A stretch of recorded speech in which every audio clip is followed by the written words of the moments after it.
have some planes. Just stay quiet and you'll be okay. We're turning to the airport.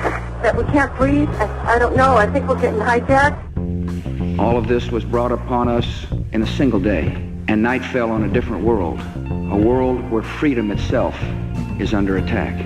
We cannot let this evil continue. We must define the nature and scope of this struggle, or else it will define us.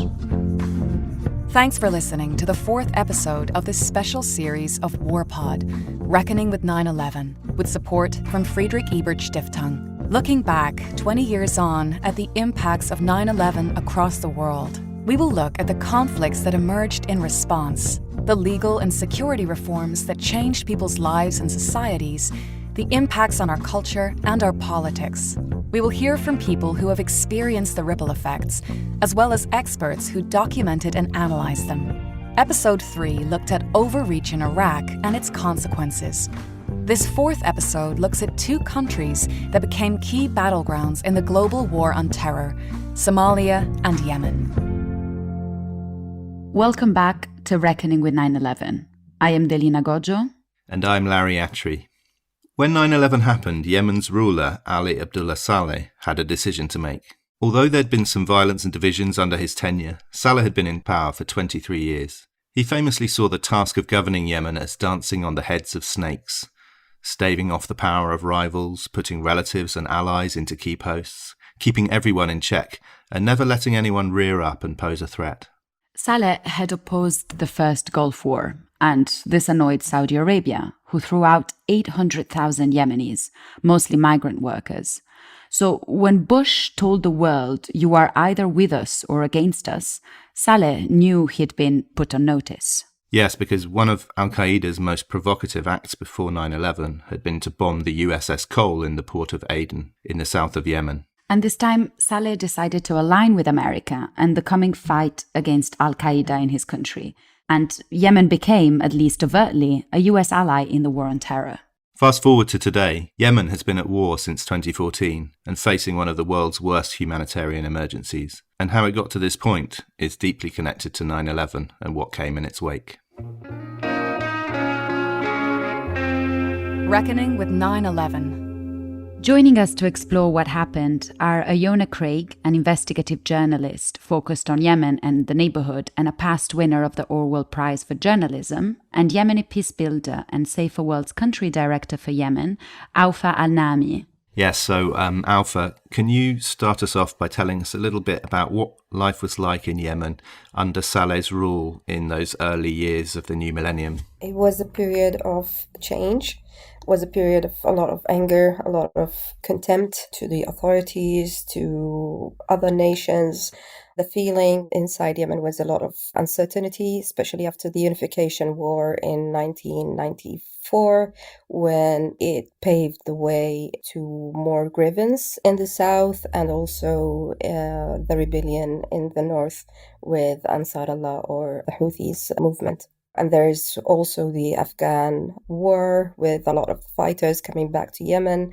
Also, because of that, we see a lot of the fundamental ideas were spreading, and the radical views in Yemen were spreading a lot, especially in the east of the country, maybe, after many years of depriving those regions from practicing their religion or their thoughts. And Yemen had quite a lot of poverty at this time, and services were receding, oil wealth was set to decline, justice institutions weren't working that well, but elites from a few families in Yemen were doing very well. So how would you say ordinary people in Yemen viewed the government and the ruling elites at this time?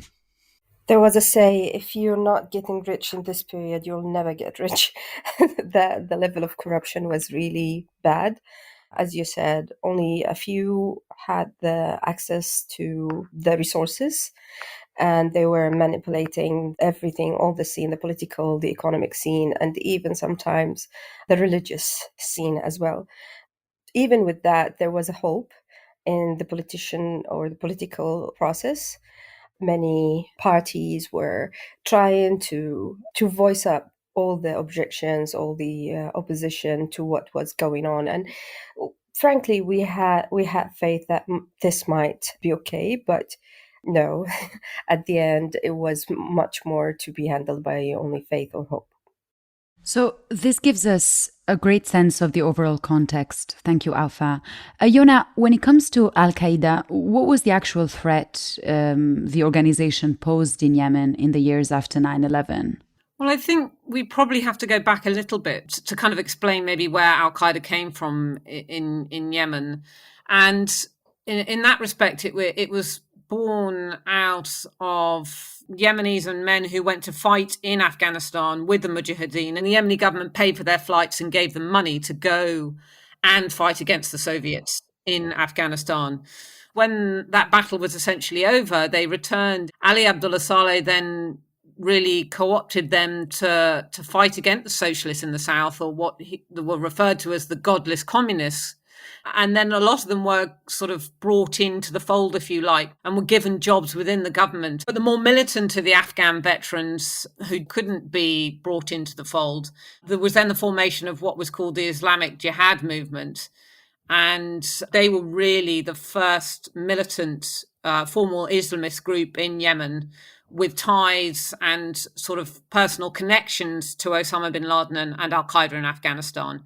The first attack against the US in Yemen was in December 1992, so some time before 9/11, when Jamal al-Nahdi attempted to kill US Marines at a hotel in Aden. Now, Jamal al-Nahdi was then given a job in the Ministry of Interior, and it begins to explain the relationship really that goes on for many years between the government and Al-Qaeda. When we jump forward to 9/11, a year prior to that, a bomb-laden skiff was sailed into, if you like, the side of the USS Cole. It was docked off the coast of Aden port and killed 17 US Marines. I think the USS Cole was a real moment for America, and the realization that it had a problem with Al-Qaeda in Yemen at that point.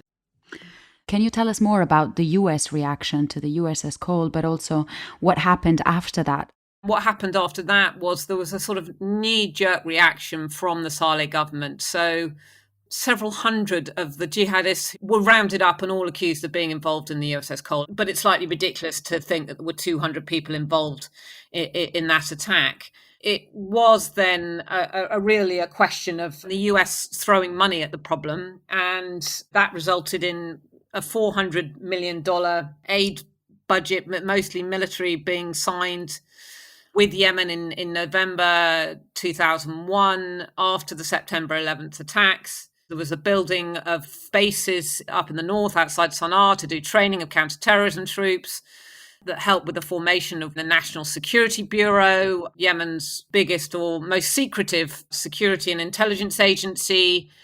This was military support in the form of arms, training, the intelligence side as well, the communications and capabilities to monitor its own population, of course. It was about increasing military aid and funding and essentially training troops in Yemen in counterterrorism in both Sana'a and across the south, where a lot of the Al-Qaeda activity was going on.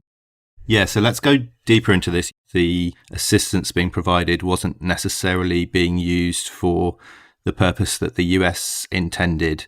And I think people were aware, they weren't completely unaware of the risks and concerns of how this assistance might play out in Yemen, right? Yes, I think that was quite clear. I think during the uprising and the political protests, you saw the counterterrorism troops being deployed on the streets of Sana'a against Saleh's political opponents, all the whilst Al-Qaeda was taking control of territory in the south, particularly in Zinjibar, when the local security forces effectively stood down and the counterterrorism troops were nowhere to be seen.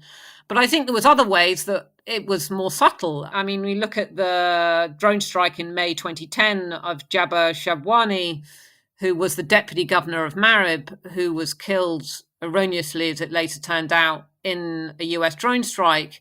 It would appear later on that the US was potentially deliberately fed misintelligence in order for that drone strike to be carried out, so that Saleh was even able to use the US drone program to his own ends, never mind the counterterrorism troops on the ground that were often deployed against local tribes in local grievances, and later on to crush his political opponents during 2011. And so for Yemenis, really, they see al-Qaeda as this tool that is used by political forces for their own ends. And they certainly see the use of sort of military units that have been trained and funded by the US as another tool for, weaponry for the government to use often against them and certainly against Saleh's political opponents. Maybe, Iona, just a final word from you, because obviously there's a lot of innuendo surrounding Saleh's relationship with al-Qaeda. How certain can we be on this question of whether they were for him useful enemies? I think so. There was very little al-Qaeda activity in Yemen between 2004 and 2006. This was largely a reaction from the US post 9/11 with the funding and the support that they had given to Saleh and to the Yemeni security forces. Then suddenly Yemen lost $300 million in aid from both the US and the World Bank. And within months of that happening, there was a prison break in February 2006 in Sana'a. And 23 of those prisoners who broke out were al-Qaeda members, and a group of them would later go on to form al-Qaeda in the Arabian Peninsula. But you saw funding for Yemen from the State Department go from 4.3 million for financial year 2006, before that prison break happened. Then, after the US cargo bomb plots that happened at the end of 2009, it went to more than 155 million in 2010. So you see this correlation between when money is given to Yemen and attacks. And I think it would be naive to assume that those attacks were happening without some knowledge, if not support, from the Saleh government. I mean, there's been a lot of, reporting as well of meetings between Saleh's son, Ahmed Ali, and Qasem al-Raymi, who would then go on to actually be the leader of AQAP. AQAP meaning Al-Qaeda in the Arabic Peninsula, which is based in Yemen. Again, there was even Saudi intelligence reported seeing Jamal al-Nahdi and other members of some of the early Islamist groups in Yemen being with one of Yemen's intelligence organizations after attacks had happened. I think definitely there was known to be a sort of tacit relationship with AQAP. When you go back to the money side of things, certainly, if anything, the US was in effect, even if it didn't mean to, rewarding Saleh when there were serious threats from al-Qaeda in the Arabian Peninsula. So as the West sees a greater threat, I mean, it wasn't only the US, but I mean, other governments were sort of coming together to pledge stabilization support to Yemen. And all this is going on in a context which Awfa's described of the neglect of much of the country, popular discontent, rebellions, including by Ansar Allah, but, other problems. And I want to pose a question to you, Awfa, about how much do you see this kind of support that Saleh was getting to counter terror, which, as we've heard, he wasn't always using to actually fight al-Qaeda, but to push against other opponents. How do you see that link to what came next in terms of the events of 2011 and everything after? First, if I may say, not all Yemenis think that it's Saleh who was controlling Qaeda or those Islamics. Actually, there are many views of what is Al-Qaeda and who is controlling them. But certainly he wasn't the one who created them. The support to the Mujahideen was coming from USA, was coming from KSA. KSA meaning the Kingdom of Saudi Arabia. Some of the leaders, I think, and Ali Abdullah Saleh included, had to use the tools that they were provided, given to them by those internationals. Going back to your question, I think this stabilization that was there, the production of war leaders, of people who are benefiting from the war and terrorism, all that led to the situation that we are in right now. All were connected. Can you expand on this just a little bit, the question of whether counterterrorism and stabilization support to Yemen fed into those divisions and the discontent in Yemen that sort of rose up in Yemen's Arab Spring moment? Was it connected to 2011? What happened in 2011 and what was then the consequence of that for stability in the country? I think the main problem with that approach that it diverted the efforts. So instead of really fighting the cause of those attacks, instead of repairing what's happening inside the country, the reasons were dealt with violence, with brutal violence that led to more of the feeling of injustice or the feeling of we need to fix this. And the fundamentalism was spreading because of that. So I would say the main harm was done because it diverted the efforts to really fight what was causing all of this.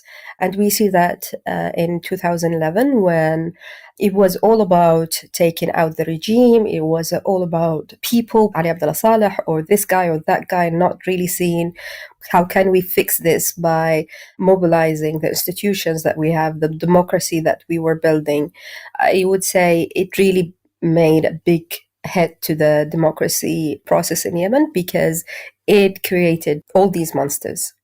Yes, so with all of this sort of discontent rising up, people came onto the street in 2011. There's a lot of unrest. Everyone starts fighting for their corner and stability breaks down at that point and never really recovers. Is that right? Yeah, and instead of thinking of solutions, it was pointing fingers to each other. And as you said, everyone was hiding behind what they thought was right. And because the scene was blurred by the attacks and by the actions against the attacks, all that was creating a lot of anger, a lot of discontent. And that was manifested in 2011. Yeah, so I think there is a big link between them. Iona, the war on terror is still going on in Yemen. Can you tell us a bit more about how this played out after the crisis in 2011? I think what you saw in 2011 was for the first time Al-Qaeda in Yemen taking territory. And, you know, that was in southern Yemen, mainly in Abyan. I visited those areas after Al-Qaeda had taken control of them. And I think some of the things the local communities took benefit from whilst Al-Qaeda had control was things like having a justice system suddenly that functioned. Land disputes that had been going on for years were resolved whilst Al-Qaeda was in control. They had a problem with electricity, and I mean, Al-Qaeda rewired and tapped into the state, of course, but basically solved long power outages and cuts that were going on. After they were pushed out of Zinjibar and out of Abyan, they really sort of went into, if you like, regrouping mode. They lost a lot of fighters. They'd lost their territory. But then we saw a resurgence again when the most recent conflict came round. And it was the second time then that they took territory in 2015. The US funding had increased again once Hadi came into power. That's President Abdrabbu Mansur Hadi, who came to power after Saleh's ouster in 2011. Their greatest fear in 2011 really was not having a plan B after Saleh, and their main concern being about counterterrorism. And Saleh played on that. He, claimed that without him there would be chaos, that Al-Qaeda would take over. But certainly Hadi received full support then from the US in counterterrorism.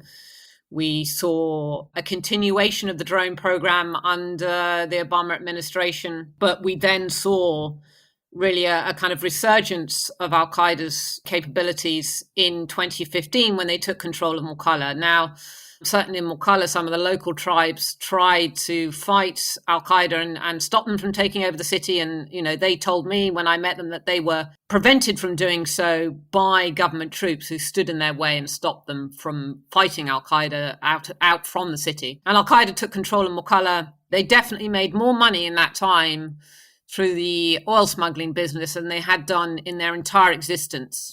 But whilst the state was focused on fighting, obviously, the Houthis, and there was a lot of distraction for the US, certainly, of what was happening with Islamic State in Iraq and Syria, Al-Qaeda in Yemen was able to take advantage of that. In Abyan, when they'd taken control back in 2011 and 2012, they'd been quite strict with the local population. They'd forced rules upon them. In Mokala, they were more relaxed about some of those rules. Their rules about not being allowed to chew gap, for example. Women were still going out at night when I went there, and things like that. They didn't want to impose themselves so strongly on the local community because they were trying to build support. They really wanted to try and expand their territorial gains, but they had to persuade people. And so we saw the establishment in 2011 and 2012 of a rebranding, really, when we first heard about the term Ansar al-Sharia, which was effectively an offshoot of Al-Qaeda to sort of distance themselves really from what is a bad image of Al-Qaeda in order to integrate themselves within the community. By 2015, they tried again with similar tactics in Hadramaut and Mokala by creating another group called the Sons of Hadramaut. Al-Qaeda had learned that it needed to infiltrate the community by persuasion and not by force. In Mokala, they were rebuilding roads that had been washed away in the floods. They were trying to promote themselves as providing healthcare and social services, and did a lot of propaganda on this front to make themselves more appealing to the local population. The state had not provided basic services on a regular basis of electricity and decent healthcare and issues with water. Certainly, the judiciary in Yemen had failed a lot of people. And so it wasn't necessarily hard to outdo the state when you're doing it at a very local level. So in terms of the group's resilience and longevity, you have this tactic of, that they adopted in terms of governing reasonably, offering some things that the state didn't. But what's going on the other side of the war on terror in this sort of more recent decade? Yeah, I think probably the most significant event was what became known as the Christmas Day bomb plot, or the underwear bomb plot, where a Nigerian national who'd been trained by Al-Qaeda in the Arabian Peninsula in Yemen got on a plane with, explosives in his underwear and attempted to blow up a US-bound flight. That was in 2009. And then in 2010 was probably the closest Al-Qaeda came to carrying out an attack on the same sort of level as 9/11, was when 2 cargo bombs, they were in printed cartridges, were put on aeroplanes and sent to synagogues in the US, and they were caught or found en route. And that was when AQAP became sort of known in Washington as the most dangerous franchise of Al-Qaeda in the world. Again, that meant America pumping more money into Yemen, an increase in drone strikes and attacks in Yemen, and also collaboration with Saudi Arabia. As you mentioned, that cargo bomb plot was allegedly mainly foiled because of help from Saudi Arabia, and that really led to a sort of a long campaign of which had already been ongoing of hunting down Anwar Awlaki, who they believe was responsible for that cargo bomb plot, and he was an American citizen, and he was later then killed in a drone strike in 2011. But he was, as an English speaker and very popular on growing social media, or certainly YouTube at that time, was able to inspire people internationally. And this is where AQAP is playing these two roles. One is about having a focus on the far enemy, on international attacks, and then one which is very domestic one, which is about either taking territory or trying to infiltrate the local population and immerse themselves in Yemeni culture, really, and tribal society. In a way, you have some successes in the war on terror in Yemen, just in terms of just about managing to disrupt these ongoing attempts to attack the West.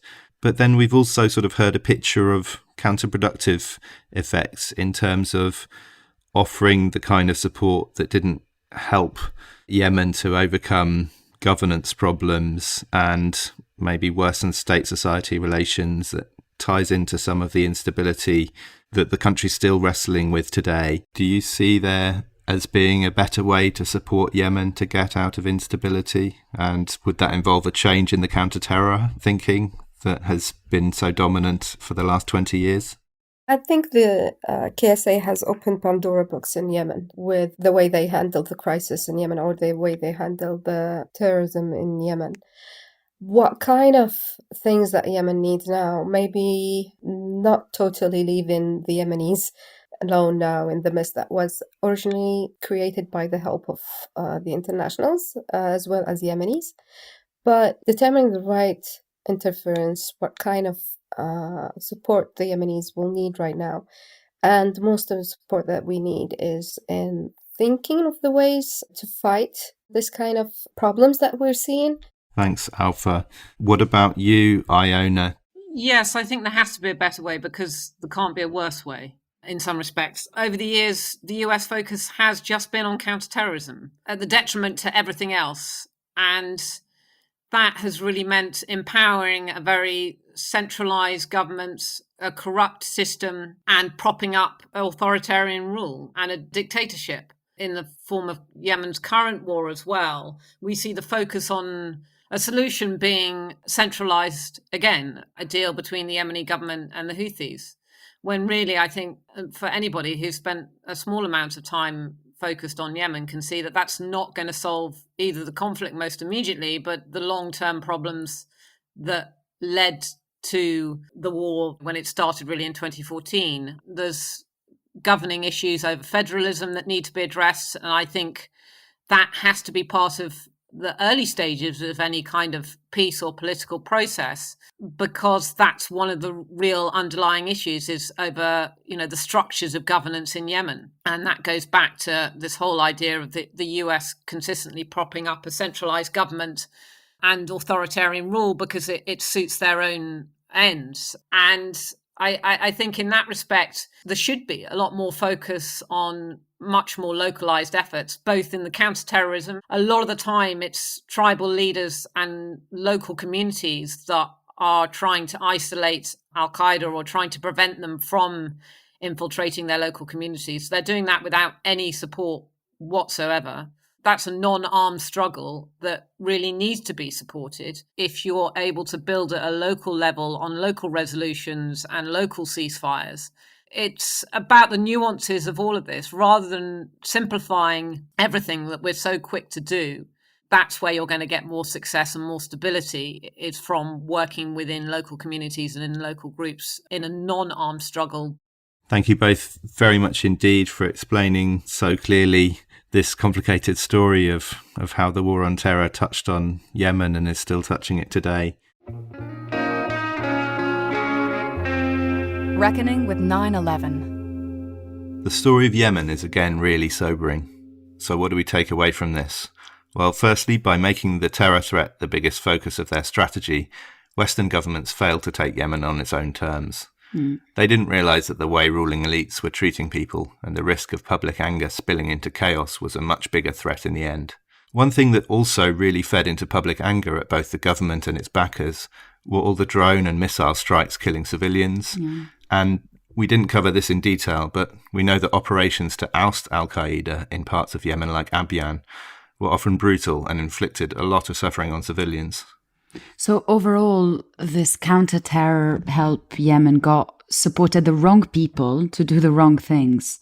The weapons they supplied ended up in the wrong hands. And like, for example, in Iraq, much like what we saw in our previous episode, when stability broke down, Al-Qaeda and then the Islamic State got much more freedom to operate. So it was overall a fairly self-defeating strategy. Now, across the Gulf of Aden from Yemen lies Somalia, another key war on terror battleground, and a place which has found itself caught up in a seemingly endless war, with the Al-Qaeda affiliate Al-Shabaab remaining undefeated. As we will hear in our next interview, many of the issues we have seen in Yemen were also important in Somalia. So joining us to discuss the consequences of 9/11 in Somalia are Mary Harper, BBC Africa editor and author of a major book on Al-Shabaab titled Everything You Have Told Me Is True, as well as Dr. Afyare Elmi, who is the executive director of the Heritage Institute for Policy Studies in Mogadishu and author of Understanding the Somalia Conflagration. So Afyare, at around the time of 9/11, can you describe for us the situation in Somalia? Actually, at the time, we had a newly formed transitional national government in Djibouti that has not settled in the country yet. It was in a part of Mogadishu.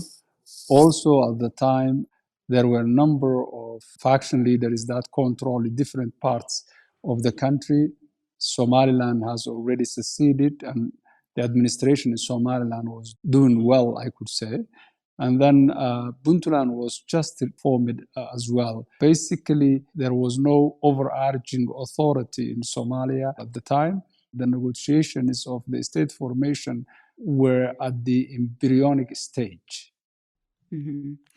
And what about the US role in this space? So at the time, the US wasn't particularly engaged after it had withdrawn during the 1990s Black Hawk Down episode, which we had mentioned in episode 1. But what were relations at the time? After the Black Hawk Down, they left the country. At that time, the US presence was minimal. What happened then after 9/11, Afyare? How did this change? Well, right before 9/11, there was an attack in Kenya and Tanzania in the embassies here.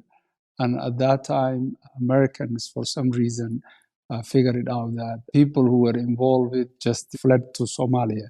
Right after 9/11, the entire profile of the Somalia actually became at the center. Somalia and Afghanistan were the top places where the United States were thinking of, and Sudan as well. So then the Al-Qaeda, the use of, a counterterrorism strategy in the Horn of Africa, Somalia became at the center of it. So in this period, the US has some concerns about some known operatives linked to major attacks on Somali soil, and it's working to deal with them.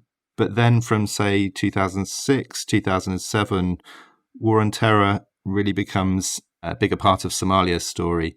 Can you tell us a bit more about that period and what happened? Prior to 2006, actually, the first casualty of the war on terror was the Somalia's transitional national government.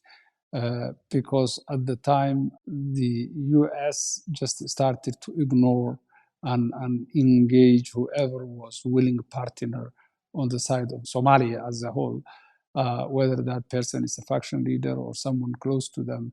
And I think that was a bad strategy, or at least a poorly advised move from the US, just to directly ignore the government and then deal with the warlords or faction leaders.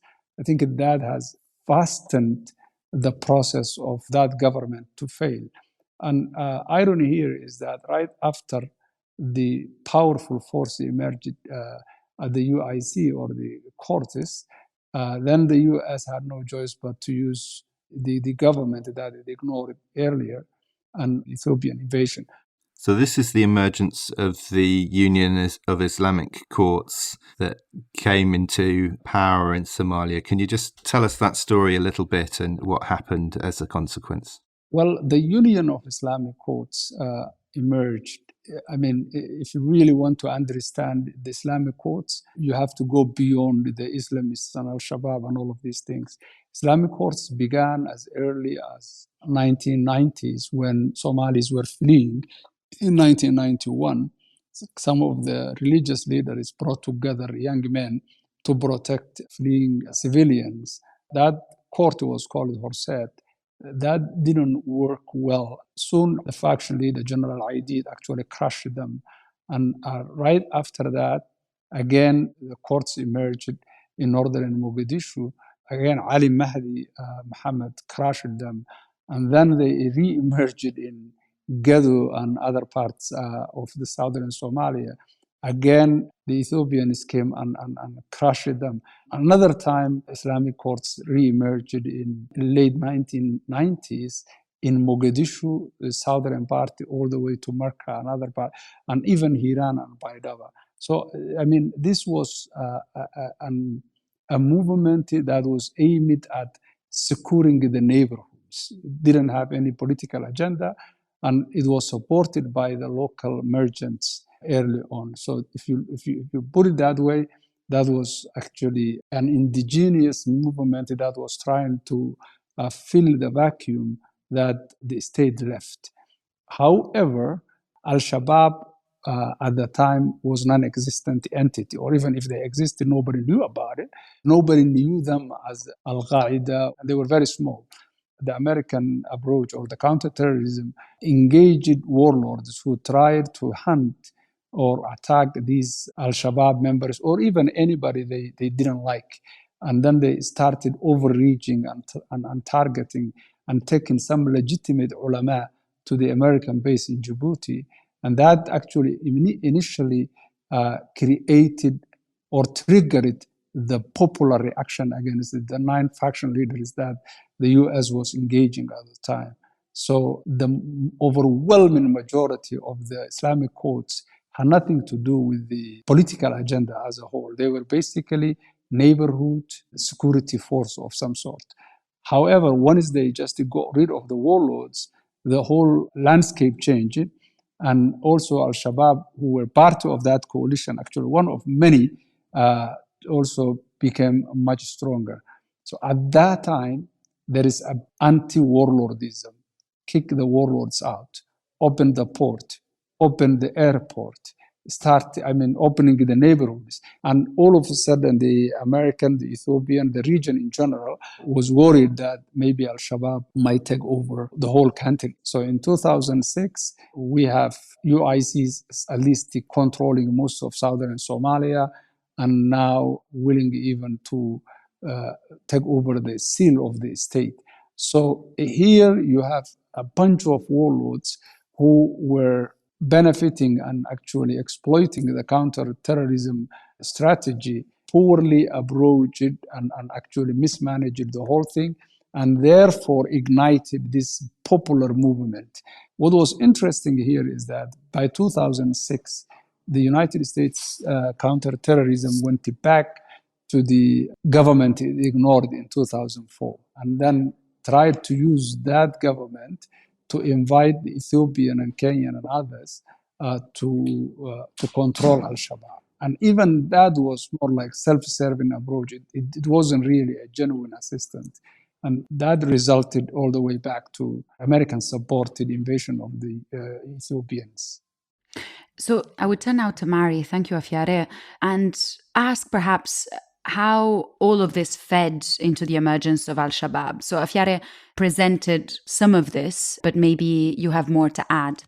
Around that time when the courts were dominating and they were creating some kind of authority and predictability for people, once they were kind of identified as enemy and part of this whole so-called Al-Qaeda terrorist network, and the Americans backed this very brutal Ethiopian invasion that smashed the Union of Islamic Courts out of existence, even though they had been governing Somalia in a more effective way than warlords and other people had been doing since the early 1990s. Then they were destroyed, but Al-Shabaab, the more battle-hardened, militaristic people associated with that group, they kind of disappeared, but they didn't leave Somalia. These people, they stayed behind, and then they re-emerged as a much more violent force than the body that actually kind of gave birth to them. Al-Shabaab describes itself as a kind of parallel government or a shadow government. At that time, it hadn't started to kind of control society and land and the geography of Somalia in the way it does today.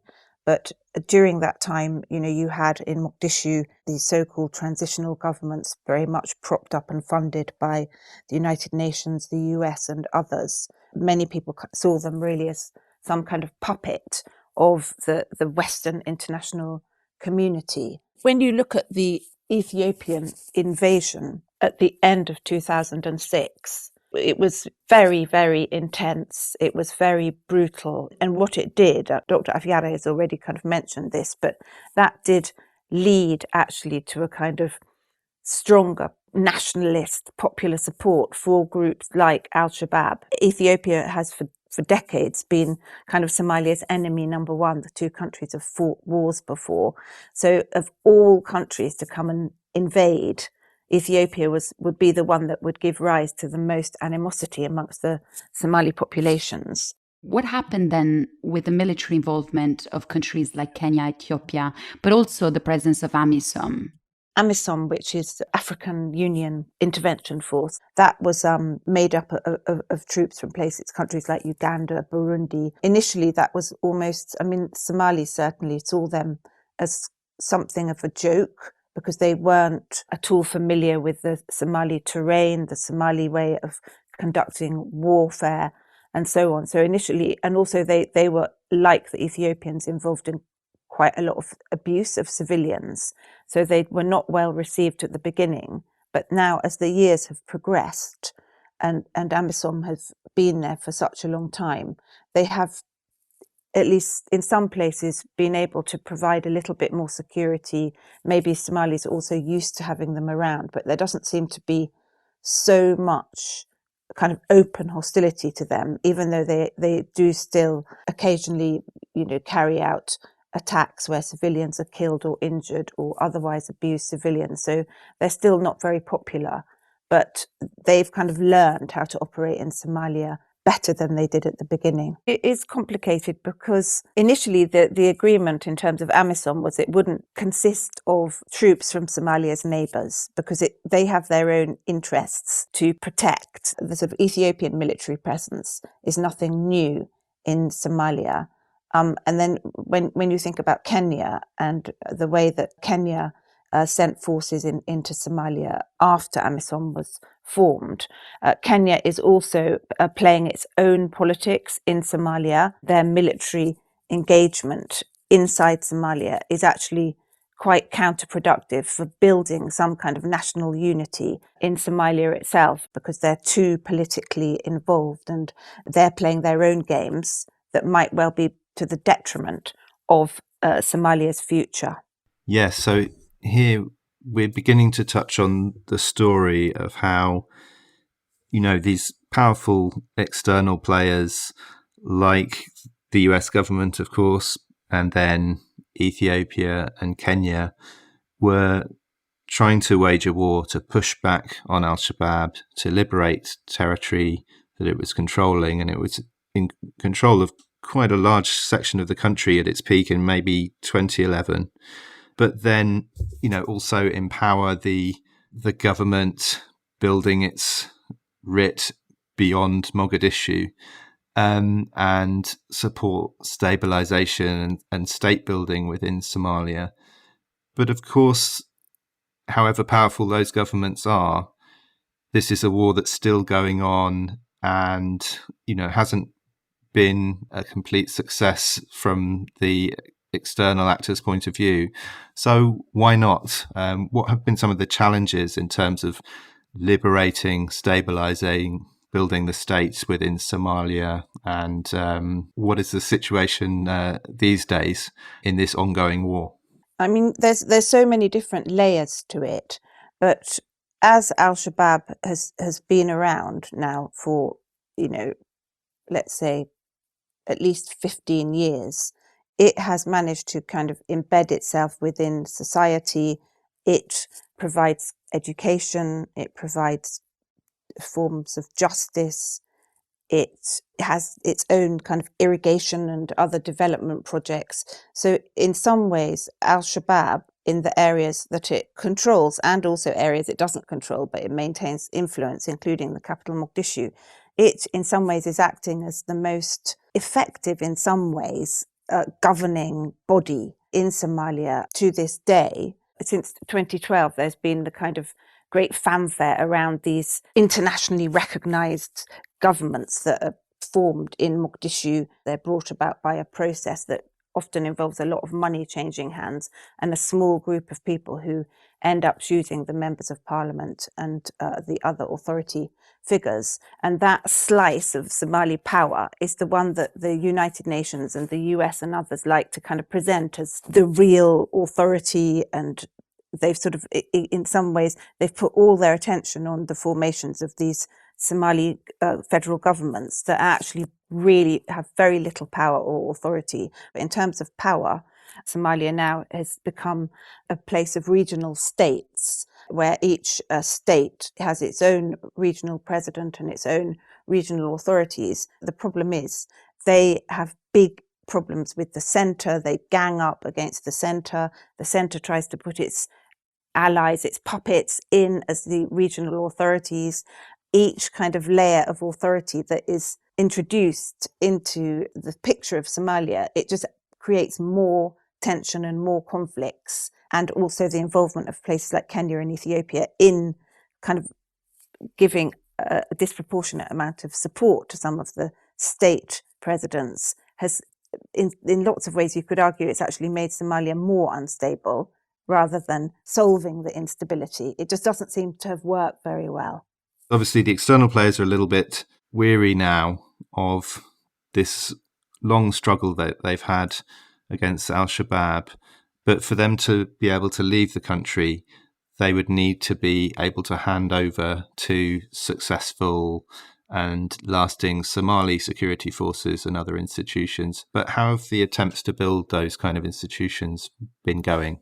Yeah, that's been tricky. There have been some advances in terms of, for example, more transparent ways of paying the military.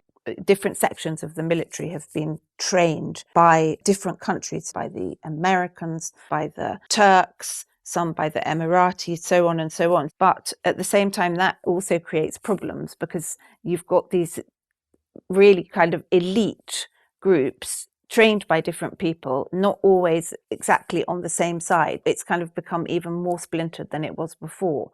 And also then you have the kind of mass of the Somali foot soldiers who are still not paid that regularly. They often don't have enough equipment. They're poorly trained. And when there are times of political tension, different sections of the security forces kind of split apart and actually started engaging in low-level violence against each other. So they are not a unified force, and it's very difficult, it's very challenging. But, you know, unless you've got a kind of effective Somali army, it might look like you've taken over a town, but then the minute your troops leave, al-Shabaab comes back in. So there's no sense of permanent progress. The security forces, that there's still a very long way to go before they can be viewed as anything that is really going to be effective. Thank you, Mary. So, Dr. Afyare, let's bring you back into this. This is also a conflict where the violence continues to be quite intense, certainly in terms of al-Shabaab attacking people seen as complicit with internationals or with the government, and ordinary Somalis trapped in the middle of this violence on both sides, bearing the brunt. What's been the impact of this conflict on Somali people, and how do Somalis now view this war? Well, I think the biggest impact is that Somalia has experienced a long absence of authority. So I'm talking about central legitimate authority that can run the country and deal with the basic issues of poverty, of education, of service delivery. So this is the biggest problem that Somalia faces at the moment. Even if al-Shabaab disappears tomorrow, the problems, the state issues, state building issues are much more than that. As you might know, that the whole essence of the Somali state is disputed, uncontested. This is a very serious issue, and without that basic authority building, you cannot do anything. What does that mean? It means continuous suffering humanitarian-wise. We're talking about millions of Somalis who are dependent on aid and relief. We're talking about a country that does not have any infrastructure in terms of the roads and big economic generators. I suppose now comes the time for the $1 million question. What do you both think are some of the options for getting out of this seemingly endless state of war in Somalia? What are some of the solutions? I notice more and more amongst people in Somalia, or people who are interested and care about Somalia, that the idea of some kind of negotiated settlement with al-Shabaab, and like Afyare said, there are obviously lots of other groups as well. They're not the only contender or the only sort of opposing force to the federal government. And it's also like because I speak to al-Shabaab from time to time, and they're just like, we'll never negotiate with the government of the apostate government, as they like to call it, in Somalia. But there are always channels of communication that exist anyway between al-Shabaab and other sectors of Somali society. And I think eventually, because al-Shabaab has been around for so long, because it has so much control, so many resources, it has educated a whole generation of people in its schools with its curriculum. So in my view, I think they'll never be defeated. That's one thing that needs to be worked on, however difficult and painstaking it will be, is to come to some kind of settlement with al-Shabaab. Another sort of example, there are parts of the Somali territories, the most obvious one is Somaliland, Puntland to a degree, and some other regions where a functioning or semi-functioning political system, economy, security system has been developed, and often without very much international interference, and they seem to be more successful. So it might be an idea. I mean, now Somalia, at least South Central Somalia, has been kind of working so closely with the internationals, it might be very difficult for it to kind of break away and develop a more Somali way of taking control of their political future. But I do think a lighter touch in terms of politics, at least from the internationals, would probably be quite beneficial to everybody. Another thing is that you go and meet the president or whoever in Villa Somalia, and like just outside that heavily protected area are just tens and hundreds of thousands of people living in the most unspeakably basic conditions in these camps for the displaced people. And I say, how can you be sitting here squabbling amongst yourselves when you just look outside where you're living and the majority of the population has nothing? Like, shouldn't that be your priority instead of internal feuds? But one thing that always impresses me so much about Somalis is their incredible dynamism, their entrepreneurial spirit, their creativity, the risk-taking. So I always feel that if some kind of security or peace could come to Somalia, I think it could build itself up into a very dynamic, successful economic kind of example to lots of other places in Africa in particular. Dr. Afyare, can we bring you in on this point about the potential for political reconciliation as a way out of the war with al-Shabaab? I believe there can be a way. At the moment, a number of things have to be done on both sides. More pragmatic leadership on the al-Shabaab side, and also more legitimate authority on the government side are the prerequisite if any kind of a negotiation has to happen. But I have always been calling for negotiated settlement between al-Shabaab and Somali governments or Somali authorities since 2012. What al-Shabaab is asking for in terms of demands, Sharia, exit of the AMISOM, I think these are negotiable, and the Somali government has already accepted Sharia anyway, so that I think is practically possible. What I disagree with is a simplistic comparison between Afghanistan and Somalia and al-Shabaab and Taliban. One thing we need to keep in mind is that international community has never invested Somalia the way it invested Afghanistan. There could be some sort of negotiations that can take place between al-Shabaab, and not necessarily right now, but perhaps in the future.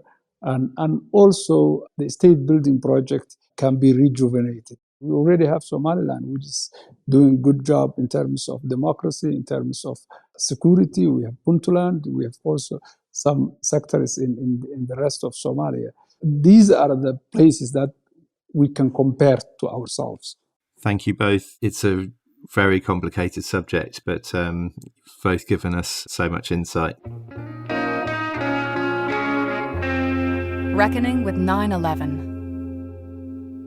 So in both of these war on terror battlegrounds, counterterrorism has fed into unending wars.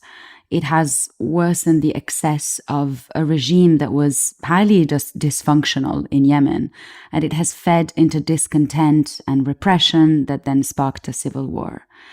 And Al-Qaeda then looked on and took advantage of the fragmentation and the injustice. Yes, and then in Somalia, again, the primacy of counterterrorism helped a major new Al-Qaeda-affiliated force to emerge, which today commands enormous influence. And again, the biggest problems faced by civilians haven't been resolved as militaries look after their own interests, and Somalia's institutions struggled to find their feet for all the help that they've received. So amid all these problems with the war on terror, there was a lot of questioning going on about how to adapt the war. This led to evolutions in the war on terror and much attempted rebranding that we are going to turn to in our next episode of Reckoning with 9/11. Thank you for listening. This special Warpod series, Reckoning with 9/11, is brought to you by Saferworld, with support from Friedrich Ebert Stiftung. It is produced by the podcast company. Next time on The Reckoning, we explore how the war on terror evolved as the Western appetite for direct armed intervention waned, with a focus on the rise of remote warfare and countering violent extremism programs. Listen, follow, and share wherever you get your podcasts. And for more reflections from guests and co-hosts on the consequences of 9/11 and where we go from here, check out their articles at justsecurity.org, produced in cooperation with Saferworld.